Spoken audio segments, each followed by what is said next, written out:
stuudios on ajakirjanik Heimar Lenk. Eetris on tema autoriprogramm. Heimar on tõepoolest stuudios show alapealkirjaga Mega ehk Make Estonia Great Again, kuigi Heimaril jätkuvalt peas tore punane mütsi, loitu nokamüts, mille peal on hoopiski president Trump 2024, aga praegu on aasta 2026, kuupäev on esmaspäev ja 13. aprill ja 8 on kell, taevas pilves, kõik olulised asjad on vist ära öeldud, lind laulab ja Heimar on lutsutanud oma hommikuse lutsukommi ära ja valmis ka magusat mesijuttu veeretama. No sa andsid sõna minule, ma saan aru nüüd. Ja ikka. Tere hommikust Meelis ja tere hommikust head kuulajad. No lutsukommi ma lihtsalt sellepärast, et hääl oleks rohkem lahti. Ega mul sellist harjumust ei ole, et ma hommikul tõusen ja kukun komme sööma. Aga linnud mitte ei laula, vaid väljas käib ikka laulupidu täielik. See on ikka haruldane. Ja meil on nüüd neid teemasid niivõrd palju ja kõik rääkida ja mis kõik vahepeal juhtunud on ja mis siin iga tund juhtub, mis puudutab minu mütsi, siis ma ikka praegu veel kannan teda, saab näha, kui palju see mees veel tembutab, kuidas moodi ja kuhu ta jõuab. Nüüd ta lubab hakata ju Iraaki või Iraani jällegi pommitama, eks näeme.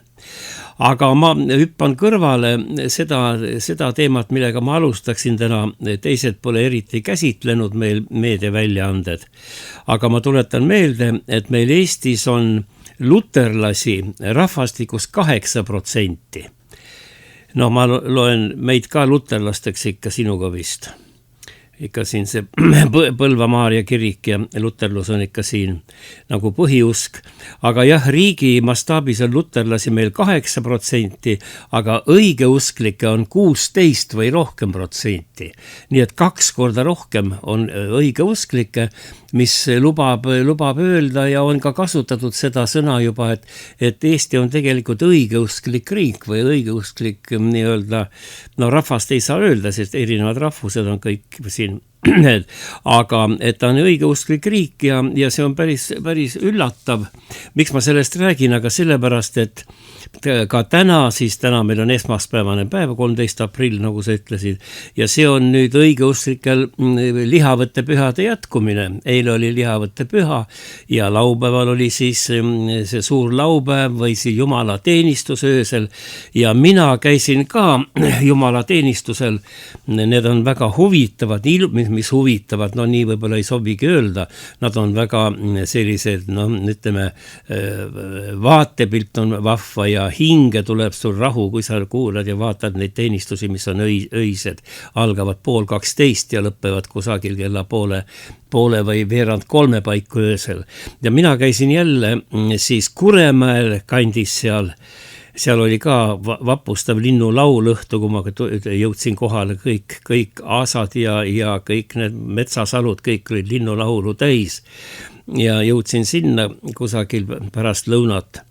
Siis nautisin seda Kuremäe kloostrit ja siis läksin Jumala teenistusele ja see on siis meil ametlikult Pühtitsa Jumalemaa uinumise nunna klooster on see meil. Öeldaks ka veel tema kohta, et stavropigiaalne, see tähendab seda, et see allub otse Moskva patriarhile, Kirillile praegu. Ja seal on see õine Jumala teenistus, ta annab sulle nagu selle, ma ei ole küll vene õigeusklik, aga naudin neid teenistusi aeg-ajalt ja selline selge öö oli, kiriku kellad löövad, ma käisin jalutasin hoovi peal, kiriku kellad löövad, sees kostab uhket laulu, kiriku laulu ja pühade isade hüüatusi, et Hristos voskres. Ja taevas on niisugune ilus sume, pool sinine selline, mitte väga must taevas ja tähti täis. Nii et see on suur elamus, kui sa seal käid ja vaatad. Ja ma midagi muud kaasa ei saanud tuua, et ma oleks pidanud sulle vist muna tooma. Mulle anti nunnade munasid, näed, aga ma unustasin ära. Nunnad või? punased munad. Nojah, hea, et sa kirikukella helinaidki tõid. No ma ütlesin, et mida ma kaasa toon ja siis Pühtitsa kloostri kella võiks kuulata, seal kellalööjad on seal, see mehi ei tohi ju kloostris elada ega olla. Ja siis tüdrukud, nooremad löövad siis kella, mitmekesi seal, terved kellamängud on. Et kuulame hetkeks siis Pühtitsa Jumalaema uinumise nunna kloostri kellamängu kellatornist, mis oli siis nüüd 2 päeva tagasi öösel.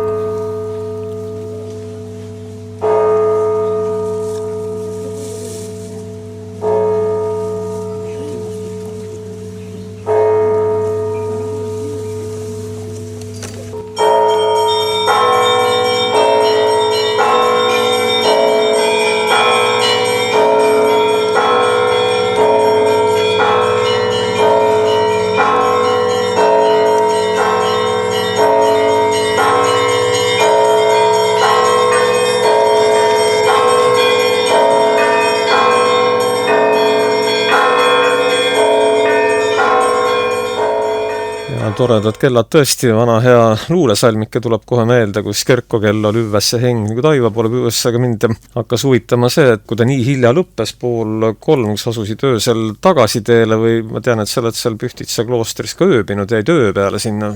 Ma seekord ei jäänud öö peale, sellepärast, et esiteks ma ei saanud sinna õigel ajal kohta, ei hakanud lunima ka. Seal on palju külalisi, käib näiteks seal jumalateenistuse või jalutades rahva sead, ma kuulsin seal muidugi eesti keelt ja vene keelt ja läti keel ja soome keel oli ja need olid inimesed kohal, aga ma ei jäänud ööseks, ma sõitsin ära kusagil kella 3 paiku. See sõit on ka tagasi, sõit on väga uhke, sellepärast, et päike hakkab varsti tõusma ja kevadesel aeg ja Peipsi järv vasakut kätt ja sõidad Põlva poole, nii et see kõik on üks suur elamus, nii et tuled tagasi, oled nagu teistmoodi inimene, mõtled need eluväärtuste peale rohkem. Et mitte pisiasjad ei tohiks ja argielu ei tohiks siis elu mõtet segada. Ja seal on, muidugi see klooster ise on kõik ju haruldaselt korras, aga mis mulle silma torkas, ma olen ka siin Helle aiapidaja või Helle aiatööline nii-öelda kodus ja siis kevadised aiatööd veel ei ole jõudnud näiteks puid valgendada, aga seal kloostris olid kõik siis õunapuud ja kirsipuud ja ploomipuud, kõik juba tüved valged ja riisutud ja esimesed lilled juba nina välja seal pistnud ja mullast, nii et väga-väga ilus pilt jääb. Aga mis me siis edasi räägime, raadioomanik? Ma ei tea, mis sulle seal stsenaariumis on, sa ei ole avalikustanud, hunnik pabereid on nina all, aga enne saadet ei tahtnud mulle ühtegi vihjet anda, tõid siia küll helilinte, suure hunniku kohe mitu tükki, aga eks ma nende järgi siis vaatan, et sul on siin mingid Ernitsa ja Pevkuri teemad, et vaja kellelgi tagasi astuda, jah? Ega me ei saa ju, kõigepealt tuleks ikka päevateema ära rääkida, sa juba seda hommikul puudutasid, ma kuulasin autos. Ungari. Jah, Ungari valimised ja ma ei tea, sul oli ikka selline, ma ei oska öelda, kelle pool sa oled, aga seda peaks korraks käsitlema. Ungari valimistest nüüd täna räägitakse palju, aga mulle hakkas kõrva sinu enda ütlemine hommikul täna, et näed, et kui e-valimisi pole, siis võib ka olukord riigis muuta. Et Ungaris ei olnud e-valimisi, olid siis, võib arvata enam-vähem ausad valimised ja Orban kaotaski oma koha ära ja siis paistab, et neid võltsinguid palju ei olnud, sest muidu oleks Orbani partei see Fides hakanud ju kohe kõvasti hüüdma ja nõudma uusi valimisi ja ülelugemist ja kõike. Et see on väga märgiline, et need valimised esiteks olid nad ju ligi 80%, peaaegu oli ju osavõtjate arv ja siis muidugi selle Majari poolt, Peeter Majari poolt olid muidugi üli ja veri noored inimesed kõik pildi järgi ja Orbanil olid vanem seltskond toetas, aga nüüd nii eilne õhtune pilt kui ka varem, seal olid ikka miljonid ja miljonid inimesi tänaval, kes kõik siis nii-öelda tegid kampaaniat ja protestisid seal ja et mida nagu Euroopa riikides võib vähe näha, Iraanis ainult kohtame selliseid täistänavaid. aga niimoodi seal läks, aga tõepoolest see on tõsine küsimus, mis sa üles tõstsid, et kui sul on need e-valimised, siis on niimoodi, et see režiim ei saagi muutuda, kogu aeg pannakse ära ja me täna sellest siin räägime, et sellest ajast peale, kui tulid Eestis e-valimised, on Reformierakond alati võitnud. Ja nüüd me näeme, kui väike protsent tal praegu on. Aga kui nüüd veel Eesti asjade juurde tulla, siis selle, no ütleme siin lihavõtte ja siis selle Ungari sündmuste taustal, nagu vaatad, tuled Eesti nende teemade juurde ja tuled nagu tagasi kuidagi kopitanud sahvrisse või kuidagi või sellisesse kinni kasvanud talutiiki kuskil, et midagi ei muutu ja vaatasin, mis siin Eestis nimetada, Heido Vitsur võttis jälle sõna ja jälle on nukker selle üle, et Eesti on kallis riik ja Eesti konkurentsivõime, tähendab teiste riikidega võrreldes, on muret tekitav ja eksport vähenes meil aastaga 8%, no see on kõva näitaja, meil pole midagi müüa, me midagi ei tooda, toodame, aga ja kui ka toodame mõnda asja, siis on see ülikallis, mis Euroopa turul ei lähe, aga idaturg on kinni ja pole kuhu, ega idaturg ka enam ei võta ju prahti vastu, seal on ka ikkagi kõik arenenud. Nii et ühe sõnaga, kui me paremat toodangut ei tee ja ei oska seda odavamalt toota, tööviljakus on nii-öelda madal, meil ei ole siis mingisuguseid neid tulevikuvisioone üldse võimalust teha. Ja kui me e-valimistega ka jätkame, siis on ju punkt, kõik seisab, tiik muudkui kasvab kinni.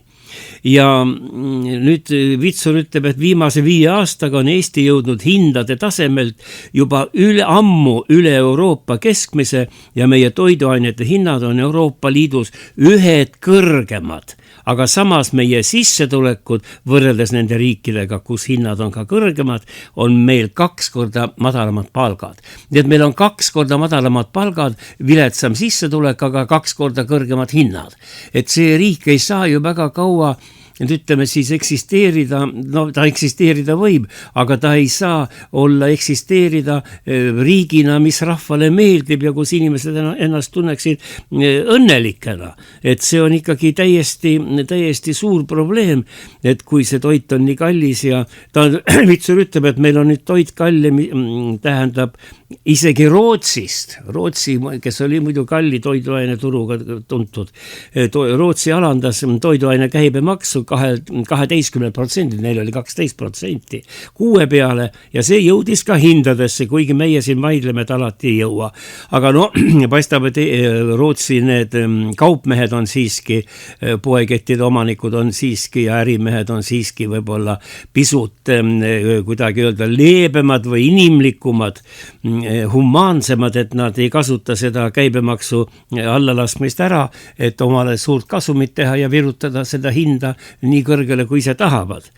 Et meil võib-olla Eesti kaubandus oleks kohe, kui meil lastakse toidu käibemaks alla, mis sellega võidetakse, meie poemehed panevad kohe sinna oma hinnad otsa ja ongi kogu lugu, kõik on jälle samal vanal tasemel. Ja kui hakkad mõtlema, et miks see niimoodi meil Eestis kõik on, et kõik seisab, elu on kallis, sissetulek väike, ma ei hakka kütuse hindadest üldse rääkimagi, põlevkivist ei tohi ka suud poetada, nii et miks see meil siin on ja siis tuleb välja, et ikkagi midagi pole teha, meil on väga nõrgad juhid ja tugev, on ka Eestis meil andekaid juhte ja ma arvan inimesi, kes oskaks ka Eesti sellest madalseisud välja viia, aga neid ei lasta lihtsalt valimistele ligi. Ja et meil on nõrgad juhid ja nõrk juhtimine, ma toon ühe ainsa näite eelmisest nädalast, see ei puuduta küll nüüd toitu, vaid hoopis meie relvastust. Eelmisel neljapäeval meie valitsus otsustas peatada uute lahingumasinate soetamise programmi, niimoodi on kirja pandud, ja suunata selleks ette nähtud 500 miljonit, ehk see on siis 500 miljardit, Eesti jaoks suur raha, suunata see nüüd õhukaitsele, droonidele ja mehitamata süsteemidele. Ja seda siis ütles raadios suure hooga Hanno Pevkur kui suurt uudist ja kui suurt progressi Eesti siis sõjameeste mõtlemises. Ja kui hakkad mõtlema nüüd teistpidi, et me alles hakkame suunduma õhukaitsele ja droonidele ja mehitamata süsteemidele, siis tuletage meelde, et meil on 5 aasta Ukraina sõda ja see on puhas droonide sõda, eks ju. Kõik need filmid ja romaanid ja raamatud on kõik ellu nii-öelda ärganud ja droonide sõda on tegelikkuseks saanud. Ja meie aga alles võtame suuna sinna. Alles me ehitasime neid punkreid, ma ei tea, kas me oleme sinuga Meelis rääkinud, ma ei tea, kas need punkreid sa käid seal lõuna pool, on näha mõnda juba ka või? Ei ole julgenud minnagi sinna kanti. Ei tohi minna ju, panevad kinni, ei saa minna. Ja siin üks Eesti kaitsetööstur ütles Postimehele, ma imestasin kohe, et põhimõtteliselt oleks poole aastaga võimalik enam-vähem terve Eesti ära katta sensorite, radarite süsteemiga, mis siis kaitseks meid droonide eest ja ehitada välja päris korralik kaitsesüsteem, kuid meil on sügavalt rahuaegne liikumiskiirus, üliaeglane ja niimoodi jääbki meie kaitsesüsteem ehitamata, ütleb ärimees. Ja siis Pevkur uhkustab, et me hakkame uurima droonide allalaskmise süsteeme, hakkame neid ostma ja nendega tegelema. No lihtsalt paneb imestama. Ja muidugi see tuleb ikkagi välja niimoodi, et ka selles kaitsesüsteemis käib või on üks suur korralagedus, mulle tundub. Ja Peeter Ernits, tema on Keskerakonna saadik Riigikogus, tema mõni aeg tagasi võttis just sellel teemal sõna ja kui nüüd meie kaitseminister räägib meile nüüd praegu nüüd droonidest ärkas üle 4 aasta kestnud sõja lõpusirgel võib-olla juba, hakkab droone siin droonide eest Eestit kaitsma ja ehitama, siis alles nad rääkisid nendest tankitõrjekraavidest ja kõigest muust ja Peeter Ernits siis väga kriitiliselt suhtus ja ütles, et meie selles sahvris on korralagedus. Kuulame, mida siis Ernits Pevkuri kohta ütles mõni aeg tagasi. Üks seltskond esindab nii-öelda praalivat seltskonda, kes lubab suur idanaaber Põlvili suruda või nende sõjamasina juba nende kodumaal sandistada. Ma ei hakka nimetama, kes selle taga on ja räägib, et kõik on kindlates kätes. Jutt on kaitseminister Pevkurist ja Reformierakonnast. Ja sõjahirm on tegelikult laastab maad. Ma olen paljude inimestega rääkinud, noorte meeste ja naistega. Ei ole mõtet, kas on mõtet siin riigis hakata peret looma või lapsi ilmale tooma. Elva vallas ei ole meil oma sõjaväega, oma piirivalvet. Ja kui seal ühel põllul, ühel koristatud rapsipõllul plahvatas ühel hommikul ründedroon, ma kohe lasen teile selle valvekaamera videot. Algul on, kuidas lendab üle ja 50 sekundi pärast toimub plahvatus. Kraater on 3,7 kilomeetri kaugusel. Nii et see on nagu fooniks. Aga nädal hiljem kutsus meie kolleeg Kalev Stoicescu riigikaitsekomisjoni erakorraliselt kokku. Nädal hiljem oli vaja puhata. Mis kiirus see on? Piinlik. Ja saatus irooniana tuli Riigikontrollil just samal ajal välja sellega. Näitas, et täielik bardakk valitseb. Rahasid on palju ja tuleb veel juurde, nii-öelda sahvris on täielik bardakk ja sahvri ümber. Ja kui usaldus riigi valitsejate vastu on minimaalne, siis tekib küsimus ka, kui paljud Eesti mehed oleksid valmis, kui vaja, rindele minema. Mina ei ole küll kindel, et see kaitsetahe on liiga suur. Nii et minu meelest, kui mingisugusel asutuses või sõjaväeosas oleks selline korralagedus, ma arvan, see juht ei jätkaks. Aga selle koha pealt on kummaline arvamine, et kaitseminister, kes vastutab, jätkaks. Ma arvan, et ta ei peaks jätkama, kuigi on tore mees. Aitäh! Vaat niimoodi ütles siis Peeter Ernits meie kaitsepoliitika kohta. No ma küsin sinu käest nüüd, Meelis, kas sina, minul enam seda ohtu ei ole, mind eriti ei kutsuta, aga kas sa oled valmis minema nüüd rindele kohe, kui näiteks tuleb konflikt ülehomme? Ega eriti ei ole küll ausalt öeldes. Tahet ka ei ole. Ma ei ole isegi endale sellist särki Selverist ostnud, kaitsetahe peale kirjutatud. No sul peaks valmis olema riidepakk ja katelokk ja lusikas ja kahvlit ei tohi võtta kaasa. Ei ole kordusuppustele kutsutud. Esiteks ma olen käinud ju Vene sõjaväes hoopis tükkis, nii et mul ei olegi selle Eesti armeega mingit erilist seost ega pistmist. No aga oled sa Vene sõjaväe selle vande nüüd endalt maha pesnud või? No kuidamoodi. No vot... On mingi eraldi protseduur välja mõeldud. No ei teagi, muide see on üks huvitav küsimus, et siin on ju hulk inimesi veel, kes on üle keskea või vanemast, et nemad on kõik ja mina ka kaasa arvatud, oleme ju Nõukogude Liidule truudust vandunud ja lubanud teda kaitsta viimase veretilgani, nagu oli vandunud. Kuivõrd liitu ei ole, siis järelikult on maha pestud, ma arvan. No aga samal ajal Venemaa on Nõukogude Liidu õigusjärglane, eks ju, võta nüüd kinni. Seda küll jah, aga ega ma ei ole kunagi eriline militarist olnud, et pigem ikka niisugune patsifistlike kalduvustega tegelane.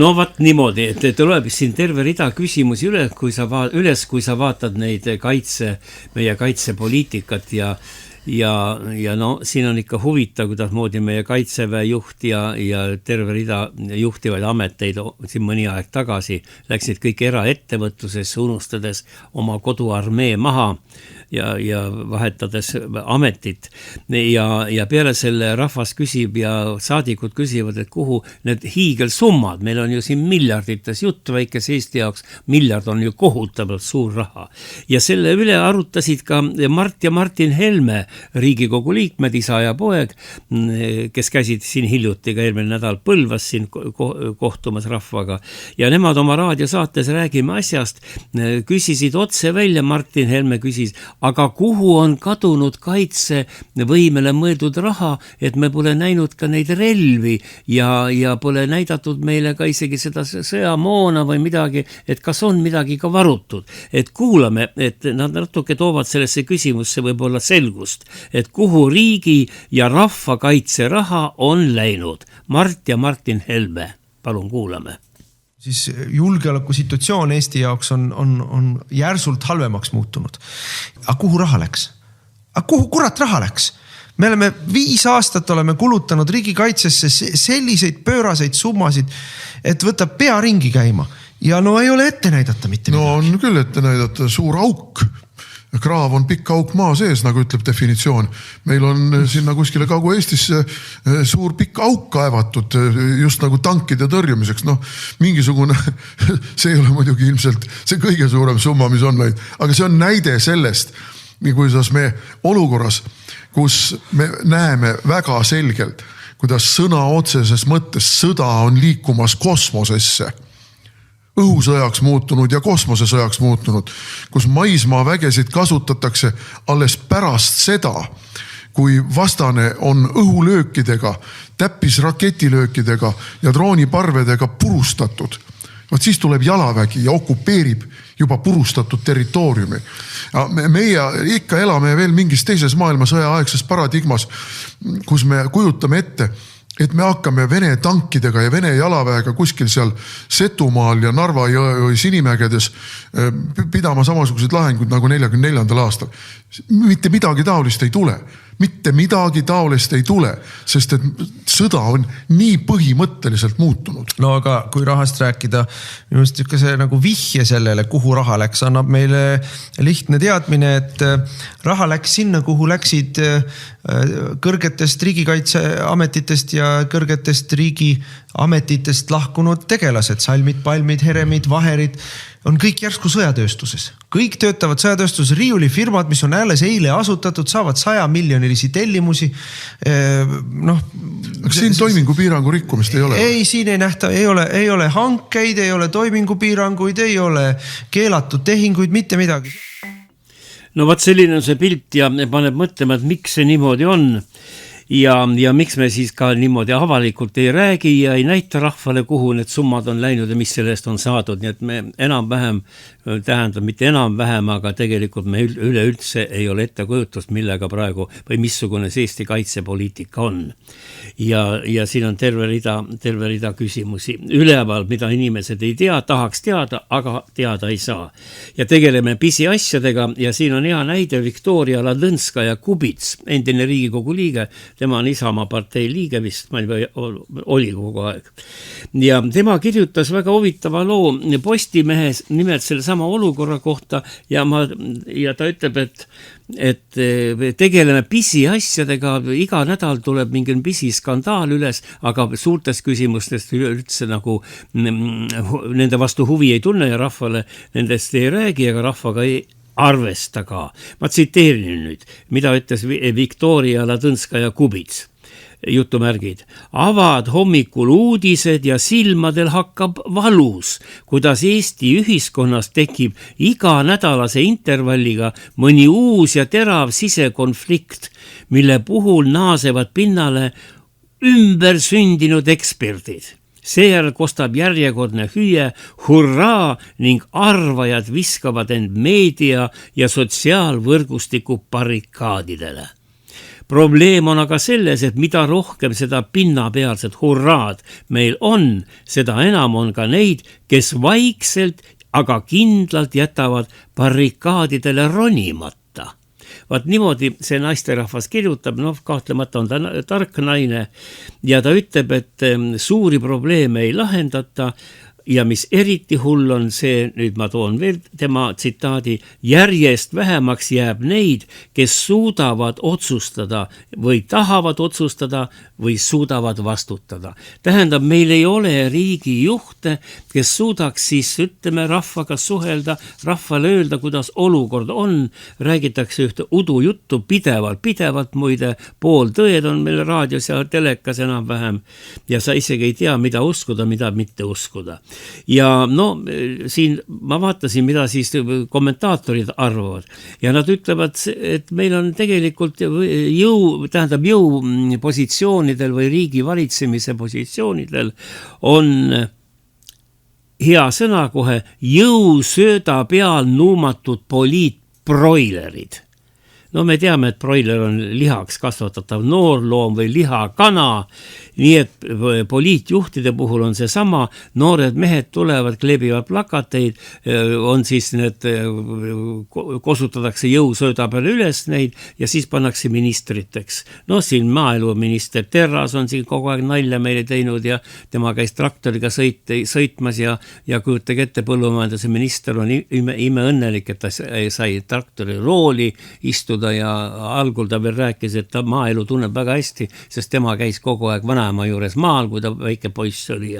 Jüri Ratas vähemalt töötas nooruses autopesijana.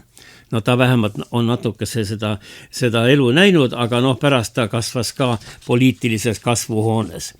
Ja praegu on seis nüüd selline, kallis rahvas, et võtame viimased uurimused, valdav enamus Eesti kodanikest ei jää jätkuvalt Reformi erakondlastest peaministri ja Kristen Michali ja tema valitsuse tööga rahule. Ja 69, ütleme 70% tunnistab, et valitsus teeb oma tööd halvasti või väga halvasti. Kui ikkagi 70% niimoodi arvab, see on siis tuleb välja nagu Ungari valimistel, seal oli ligi 80% osavõtjaid, tähendab, kes olid ühel või teisel põhjusel riigiga niimoodi pahuksis või mitte pahuksis, aga ütleme rahulolematud, siis meil on sama protsent siin praegu. Et kui nüüd tuleks ausad valimised, siis kogu praegune see kamp lendaks võimu juurest. Ja näiteks 65% ütleb veel otse peaministri kohta, et see mees oma tööga hakkama ei saa. Ja nüüd tuleme tagasi e-valimiste juurde. No nüüd järgmised Riigikogu valimised, need on juba kohe pärast jõulupühi ja pärast uut aastat, märtsikuus, kuidas nad lähevad, eks näe, aga võib arvata, et kui meil on e-valimised edasi, siis midagi ei muutu, mingisuguseid selliseid muutusi nagu mitte Ukrainas, vaid seal Ungaris meil loota ei ole ja iroonia on muidugi selles, et meie e-hääletamist kasutame siis meie siin Maarjamaal ja muidugi meie suur naaber Venemaa kasutab seda. Nii et selles osas me oleme Venemaaga täiesti võrdsel positsioonil või ütleme mõttekaaslased ja suured sõbrad. Me oleme kahekesi, siis Putin ja Michal on siis ütleme e-valimiste fännid. Kui me niimoodi teeme, siin laseme kogu aeg e-valimisi teha. Ja see küsimus tõusis jälle Riigikogus päevakorda ja Varro Vooglaid käis jälle kõnetoolis, ta käib küll seal hästi tihti, aga alati on tal väga sisukad ettekanded ja kuulame, mida Vooglaid siis arvas, võrdes siis Venemaa e-valimisi ja Eesti e-valimisi, et me kritiseerime küll Venemaa valimisi, aga e-valimiste kohta pole ühtegi halba sõna öelnud. Varro Vooglaid Riigikogu kõnetoolist. Aga nagu me kõik teame, sellest ajast alates, kui e-valimised Eestis kasutusele võeti, pole vist Reformierakond kordagi ühtesidki valimisi lõpetanud mingi vähema tulemuse kui valimisvõiduga. On nii? Et see on üsna kõnekas. See oli 2005. aastal, varsti on 20 aastat täis sellest ja edulugu jätkub. Aga ma ütleks, et see on Eesti või demokraatia edulugu, vaid pigem Reformierakonna edulugu. Aga mis sellesse esimesena mainitud aspekti puutub, siis mu meelest on see päris amüsantne vaadata seda, et Venemaa valimisi kritiseeritakse nagu igast aspektist, välja arvatud siis sellest aspektist, mis puudutab e-valimisi. Ja muidugi me kõik saame aru, et miks sellest aspektist keegi seda kritiseerida ei taha. Sellepärast, et on ju ilmselge, et siin on väga selged paralleelid Eestiga. Et minu teada vist Vladimir Putin isegi andis oma hääle ilmselt iseendale selle sama e-valimiste süsteemi kaudu. Ja mäletame, kunagi oli ju selline tore karikatuur, mis Postimehes avaldati Urmas Nemvaltsi karikatuur, kus siis oli esile, et küll on kole ja paha, et ikkagi see Venemaal niimoodi demokraatia pealt rambitakse selle e-valimiste süsteemiga, mis on täiesti ebausaldusväärne. Aga hea, et meie e-valimiste süsteemi vastu ühtegi neist küsimustest pole põhjendatud küsida, eks. Absurd. Selle vastu vist Reformierakond ka väga protestis, et selline karikatuur Postimehes üldse avaldati, minu meelest veebis eemaldati isegi Postimehe poolt. Aga muidugi on see ju ilmselge, et minu enda jaoks on selline olukord äärmiselt eemale tõukav alati, kui me kritiseerime kedagi teist väga teravalt, aga samal ajal pigistame silma kinni selle suhtes, et meil endal on tegelikult väga tõsised probleemid selle sama asjaga seonduvalt. Muidugi on põhjendatud küsida, kas Venemaa valimised on ausad või ei ole. Vägagi põhjendatud küsimus, aga mitte vähem põhjendatud küsimus on see, et kas meil endal Eestis on tagatud see, et valimised oleks läbi viidud sellisel viisil, et kõik võimalikud küsimused seonduvalt nende usaldusväärsusega oleks maha võetud. Ei ole. Fakt on see, et ei ole. Ja enne kui enda koduõuel ei ole asjad korda tehtud, on ka kuidagi väga imelik minna üleüldse teisi kritiseerima. Aitäh! Vaat niimoodi on lood siis ja nagu nüüd meil proua Ladõnskaja kirjutas Postimehes, et meil on pidevalt mingisugused väikesed tülid ja väikesed probleemikesed, mida puhutakse suureks ja siis me arutame neid, unustame ära, tuleb uus probleem peale ja nii edasi. Ja eelmisel nädalal muidugi jällegi siis meil tuli üks pahandus, see oli siis seotud meil president Karisega, et tema ütles väga valesti välja midagi välispoliitika ja välisministeeriumi kohta ja välisministeeriumi ametnike ja välisminister Tsahkna kohta. No ta esines või kirjutas või andis intervjuu Lääne Elu ajalehele ja mina ütleksin niimoodi, et ma ei hakka seda lugu ümber jutustama, kõik on sellest palju kuulnud, välisministeerium riidleb ja isegi kuidagi väga halvustavalt, ma ei tea, sõimand ei ole õige sõna sõimama, aga igal juhul väga alavääristab meie riigipead, kes on tegelikult minu meelest igal juhul soliidsem meesterahvas, kui meil välisminister oskab ennast ülal pidada. Margus Tsahkna. Aga see selleks ja siis nüüd välisminister ütleb, et Karis topib oma nina välispoliitikasse ja teeb valesid järeldusi. Mis Tsahkna ise on teinud Gruusias ja Armeenias ja Hiinas käides, kus ta kuskil edu ei saavutanud ja vaata, et välja tõsteti. Seda me ka ei jõua täna siin võib-olla mõtet seda meenutada, aga ma ütleksin niimoodi, et asja selguseks ja selgitamiseks, et mida siis Karis ütles, et neid õigeid ütlemisi polegi siin raadiotes välja toodud ja ta ütles väga selgelt ja ma nüüd tsiteerin, kallis rahvas. Karis, meie president, ütles niimoodi. Need on tema sõnad jutumärkides. Ükskord saab Ukraina sõda läbi ja siis ongi küsimus, kas meil on veel siin või seal või kolmandas kohas, kolmandas riigis sõpru järele jäänud. Me keskendume välispoliitikas väga ainult tänasele päevale, mis on arusaadavalt vajalik, aga meil peab jätkuma jõudu vaadata ka natukene kaugemale ja suuremalt. Seda jõudu välisministeeriumis tegelikult ei ole. Pole inimesi, oskusi ega kohati ka teadmisi. Need olid presidendi sõnad.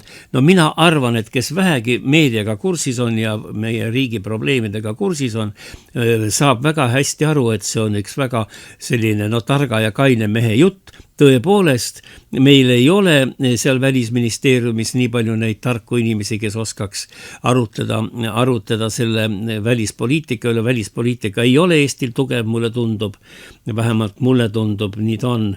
Aga nüüd, kui me mõtleme, et mida siis Karis ütles niimoodi, et tõepoolest homme võib Ukraina sõda ja nähtavasti ongi, kui mitte homme, siis ülehomme on see läbi, aga milline välispoliitika jätkub siis Eestil? Praegu on ta ju näidanud ennast selline klähviva krantsina kogu aeg Venemaad sõimanud väga halbade sõnadega, mille kohta Venemaa on pidevalt teinud pressiavaldusi ja siin diplomaatiliselt eestlastega riielnud ja ma ei tea, siin vaielnud ja nii edasi, et mis siis edasi saab ja mul on küsimus, näiteks Meelis, kas sina oled mõelnud selle peale?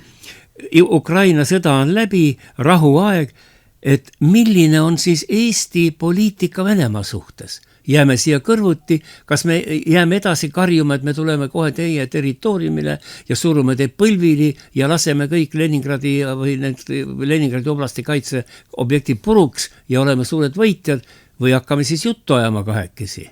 Ma arvan, et siis tuleb uus retoorika, et budem žit družna.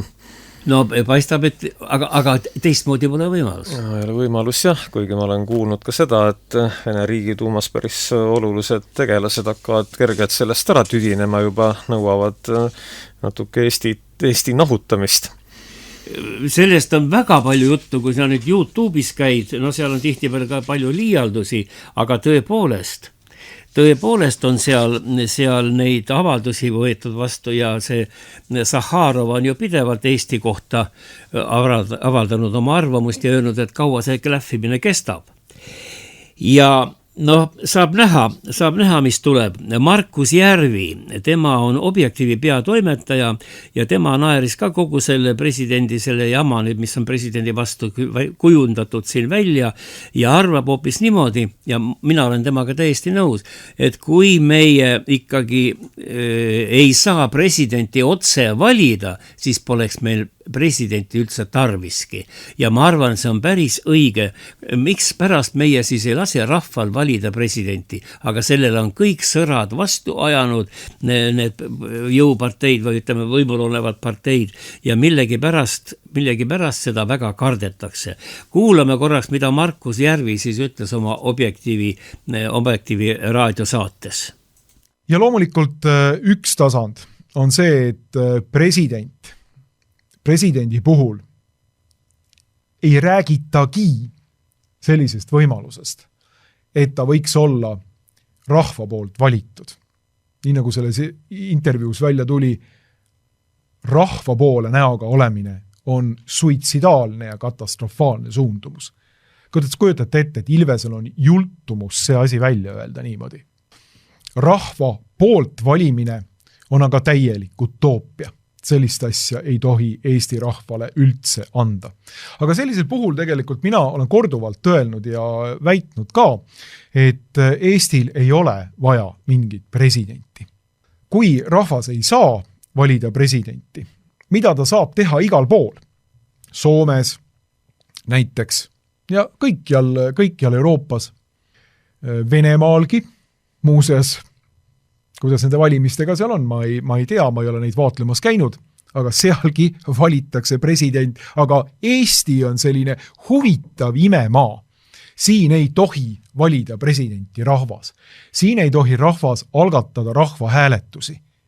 Siin on rahvas kõrgeima võimukandja ainult sellises egüptoloogilis-assüroloogilises tähenduses. Ehk siis rahvas on ori, kes kannab faaraod oma õlgadel, nii saab piitsa ja läheb sinna, kuhu vaarao käsib minna. Seda kandetooli kannab rahvas oma õlgadel. Ja nomenklatuuril ei ole mingit häbi seda täiesti avalikult välja öelda. Nomenklatuur tunnistab seda täiesti nii-öelda rahvale näkku. Et teie ei ole need, kes siin selliseid ikka väga tõsiseid küsimusi, nagu välispoliitika ja nii edasi, hakkavad otsustama. Teie poole nendes küsimustes näoga ei olda. Väga targad sõnad minu meelest, see oli muidugi pikem esinemine Markus Järvi poolt, aga see presidendi valimise koht, ma lihtsalt võtsin selle välja, muidu ta seal arutas kogu seda skandaali ja oli ka umbes mõtetes samamoodi, samal suunal, nagu meie siin praegu räägime, et välispoliitika ei ole nii väga korras meil ja väga tark. Aga see nüüd selleks, kui me vaatame tõepoolest, kui me mõtleme nüüd, mida ütles Karis, ikkagi akadeemilisest ringkondadest pärit, teadjate meeste seltskonnast pärit riigipea, ei saa ju võrrelda nüüd minu meelest, et Tsahknal vist ei ole isegi seda kõrgharidust, nagu nad siin kordavad, ja tema vastas on vaata akadeemik ja rektor ja nii edasi, et tal nagu seda mõtlemist ja maailma peale vaatamist on nagu nii-öelda laiemalt ta teeb seda, et siis tõesti küsimus, et ongi sõda läbi, see on selge, et Ukraina sõda ei saa kesta palju enam, aga siis tuleb üles küsimus, et kuidas me suhtleme edasi Venemaaga.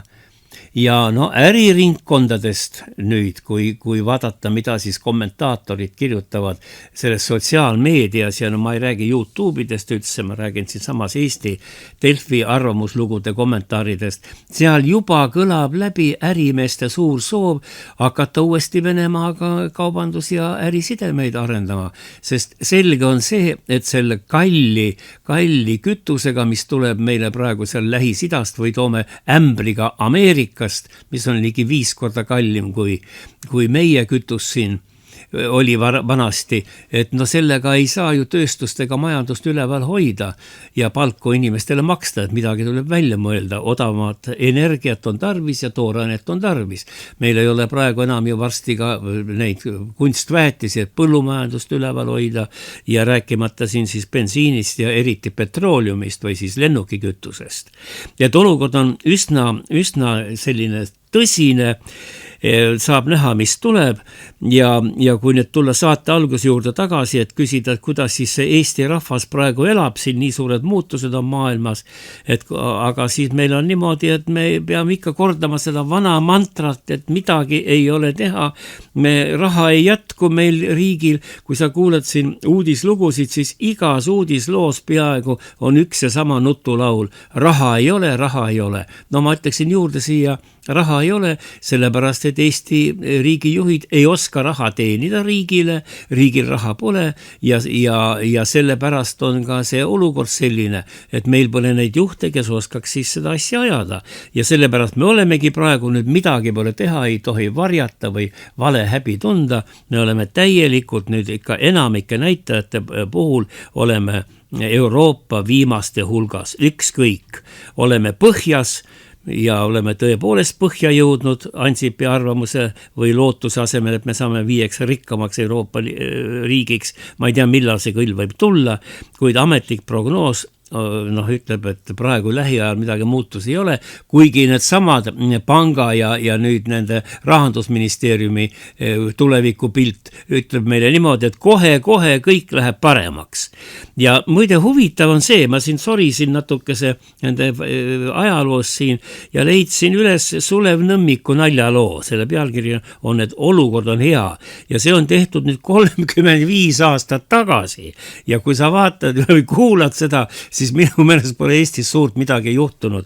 Kõik see, millest räägib Nõmmik seal, see oli veel Vene aja lõpus või millal ta selle seal tegi, selle tekstid valmis.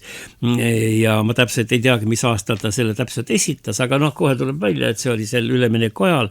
Ja olukord on hea, on siis see naljalugu ja kuulame, kuidas Sulev Nõmmik iseloomustab siis Eesti seda vabaduse eelset aega ja nüüd me oleme siis siin ligi 40 aastat varsti juba olnud omaette vaba riik, aga oleme enam-vähem sama sõnavära juures ja samade probleemide juures. Sulev Nõmmik, väike pilk siis minevikku, lähiminevikku. Kuuletsa, kallis Eestimaa naine ning mees, ma ütlesin ausalt, olukord on lootusetu, aga üldse mitte halb. Mitte halb. Mis siis märtsikuus toimus? Palju suuremaks läks pensionääride lollitamine. Need ei saanud üldse seda pensioni kätte. Ja siis ma annan selle õpetuse pensionääridele kaasa, et sööja tuleb sul, kallis sõber, ahnelt, kiiresti, sedasi, siis jätad õhku vahele ja kõht saab rutem täis. Nii see on siuke retsept. Siis kerjamine, Eesti rahva kerjamine mujal läks hoogu. Kuule, Rootsi omad korjavad kõik oma ilmud kokku, vanad riidetükid, saadavad laevaga meile ilma rahata, tasuta. Me müüme need suure raha eest siin maha. Ma küsin, kus kohad see raha läheb. Ta ütles, see läheb ülemnõukogude saadikutele palgaks. Nüüd siis tuli 5 päeva tagasi nisulaev. Rootsi oma tuli siia, andis otsad Tallinna sadamas. 20 000 tonni nisujahu oli peal, tasuta abi. Ja sel kellaajal ja päeval me panime oma saia 3 kord kallimaks.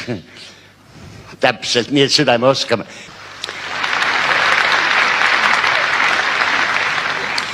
Sees ma annan sulle veel ühe retsepti. Kui sul näiteks tulumaks on suurem kui su palk, ära massa. Ära massa. Ja las panevad kinni, las küüditavad sind ära. Ära karda, Eesti rahvas hakkab sulle pakke saatma, sa oled õige asja eest väljas. No vaat, siis keeleprobleem on alati, kuigi mul on pärgast see, eesti keel on 1500 sõna on mul käppas, pani ma ees sort vasmi. See on mul käppas, aga ma ei saa need päris väljama sõnast aru. Ma ei saa seiaman aru, kes need on, kes meid juhivad. Kas need on dessetandid, teletandid või diversandid? Vaata ei saa aru. No siis kuriteod, märtsikuus oli 6000 kuritegu, üks kurjategija saadi kätte. Aga see üks kurjategija, see oli vägistaja. See Tina tänava katusel vägistas mitte töötav Sergei mitte töötava Tallinna tännalud Milla Ši. Ning seekord jõudis politsei kohal juba enne vägistamist.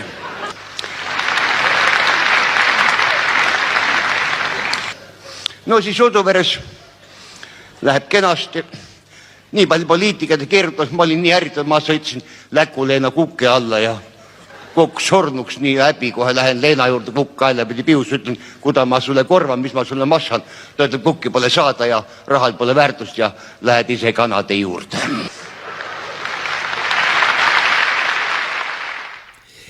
Et Meelis, kui kuulad neid vanu nalju, siis tulevad ikka päris tuttavad tunded ja ma hakkasin mõtlema, et kui praegu avalikkus, see oli avalik esinemine, arvatavasti Riigi raadios või Eesti raadios, tehti neid saateid, meelejahutajaid ja neid, et kui sa avalikus ruumis praegu ütled meie mõne ministri kohta, et ta on diversant või dissident, ma arvan, et sellele järgneb igal juhul väljakutsumine ja võib-olla ka mingi karistus või vähemalt siis ristilöömine meedias.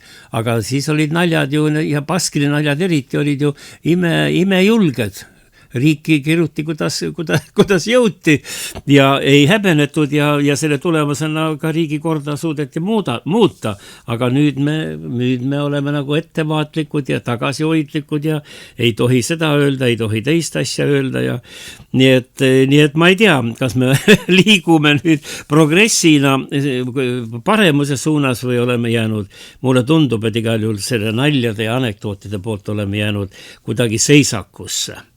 Aga vaatame siis tulevikku edasi, mis siis nüüd võib saada seal Lähis-Idas. Meelis, ütle mulle, kas ta julgeb uuesti hakata Trump praegu pommitama Iraani? Ei tea, ma isegi olen tähele pannud, et Eesti ajakirjanduses on sellised artiklid, et Trump on juba sõja kaotanud, et see oli mulle mõnevõrra üllatuseks isegi, et ma sihukest asja lugeda saan, ma ei mäletaks Delfis või Postimehes kuskil igal juhul oli, et tõenäoliselt võib ta ikka juleta, et eks ta midagi ikka peab ette võtma. No ta peab ette võtma, aga kas maailma avalikkus siiski tõusis ikkagi enam-vähem tagajalgade peale, kui seda riiki nüüd nii võimsalt pommitati ja ikkagi seal suurem osa ju tööstusest hävitati. Ma ei tea, täna ta lubab ju omakorda blokeerida Iraani ja Iraanile sõbralike laevade liikumise seal väinas, et ma tahaks esiteks teada saada, mismoodi see välja nägema hakkab. No ma ei tea, kuidas see välja nägema hakkab. Tal oli ju 2 sõjalaeva seal lähedal, tahtsid juba läheneda. Iraan ütles neile ju eile vist oli see, et pool tundi anname aega. Kui laev ei ole kadunud, avame tule ja laev läks minema. Aha. Sest ega seal nalja pole, kui rakett tuleb laeva peale, seal ju üks laev juba sai häda ja läks pooleks aastaks remonti, sai Iraani käest. Aga nüüd, kui vaadata sotsiaalmeediat, siis igal juhul ma arvan, et nii sotsiaalmeedia autoritega tuleb nõustuda ja ka see, mida sina praegu rääkisid, igal juhul moraalselt on selle sõja Ameerika loomulikult kaotanud. Sellepärast, et sellist ühtsust, mis seal Iraani rahval välja lõi, ja kuigi me ütleme seal, et seal on palju dissidente ja diversante ja nii edasi, nagu Nõmmik kordas, et see rahvas oli niivõrd ühtne, sellised demonstratsioonid tänaval, ühispalvlused kui miljonid ja miljonid palvetasid koos ja ei olnud mingit lõhenemist enam opositsiooni või koalitsioon, nendel koalitsiooniks ei saa vist nimetada, nendel on see usklike võim seal, usumeeste võim, aga see ühtsus oli ikka ju vapustav ja kui nad ütlesid, et Ameerika võib siia tulla nüüd oma sõduritega, ja siis Ameerika pakkus välja, et tal on 5000 ja mis võib-olla 10 000 sõdurit, siis Iraani armee, rahvaarmee tuleb seal 1 miljon inimest välja. Aga mis eriti veel silma torkas ja mida nimetasid ka need Iraani, ma hästi olen jälginud seda seal, mis seal toimub, sest infot tuleb kohutavalt palju videot ja kõik internetis. Ja siis need Iraani riigimehed, nad on siis tulevad rahulikult rahvaga rääkima, seal nende usuteenistustes on rahva seas väga usalduslikud mehed ja mis torkab silma, eranditult väga tarkade nägudega, midagi pole öelda. Inimese näost võib kõik ühtedest välja öelda või välja lugeda, me Euroopa Liidu juhte ka, ma siin ei julge praegu rääkida, mida ma kellegi kohta arvan, aga seal väga suurt sellist vaimurikkust ei ole näha, aga Iraani juhtidel on väga targad mehed, paistab, et läbi kultuursed ja muidugi usk ja kõik hoiavad kokku. Nii et ma arvan, et seal võib tulla ei tea mis. Ja arvamus, eks tea, mis tuleb. Aga mulle tundub, et ta ei julge vist enam hakata pommitama. Aga mul on ikka kohustus ikka, nagu siin saatese lõpus viimasel ajal me oleme teinud, et ma arvan ikka, et Kartaago tuleb hävitada. Nende sõnadega lõpetas Rooma riigimees Cato Vanem iga oma kõne senati ees, sest ta nägi, et Kartaagos suurt majanduslikku ja poliitilist rivaali, ütles, et vesi uuristab kivisse augu ja 85 aasta enne meie aega või enne Kristust tehtigi see linn siis Kartaago maatasa. Ja sama on minul las see tilgub siis see tilk haaval.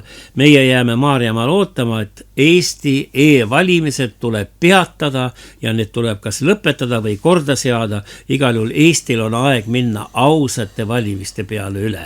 Midagi ei ole teha. Kõik need rahvusvahelised organisatsioonid, kes on siin käinud, kõik on leidnud vigu, terve rida vigu Eesti e-valimistes ja nad on kõik. Esimesed delegatsioonid tõi siia Savisaar, aga nüüd viimased on EKRE toodud ja kõik need delegatsioonid, need on ikkagi IT-teadlased, ütlevad, et need valimised ei ole usaldusväärsed. Ja veel tahaksin öelda saate lõpuks, et täna on ju see päev, kui Savisaar esines ju Eesti Televisioonis saates Mõtleme veel, kui loodi Rahvarinne, millest läks lahti kogu see Eesti, see uus vabadusvõitlus. Ja täna on ka veel see päev, õigemini eile oli see päev, kui Juri Gagarin sõitis kosmosesse ja siis esimese inimesena oli siis maalt väljas 1 tund ja 40 minutit ja sellest on siis ka kosmonautika päev, seda tähistatakse nii Venemaal kui mitmes muus riigis ka maailmas, ma vaatasin. Ja nüüd see Artemis teine meeskond, see jõudis ju tagasi kuu tagauselt orbiidilt, nad käisid kuu teist poolt, nõnda nimetatud teist poolt vaatamas. Muide, seal oli üks huvitav asi, sellest on nüüd palju juttu olnud väliskanalites. Nendel esimesel päeval ütles üles tualetisüsteem. Ja ma ei taha hakata siin eetris arutama, mida nad kirjutavad, kuidas moodi nad sellega hakkama, seal sai üks naine oli ka ju meeskonnas, nii et päris piinlik olukord. Aga sellega seoses teadjad mehed ja targad mehed ütlevad, et sellega vist hakkab ka need inimeste reisid rakettidel sinna kuu peale ja Marsi poole praegu lõppema, sest ei ole mõtet inimesi saata.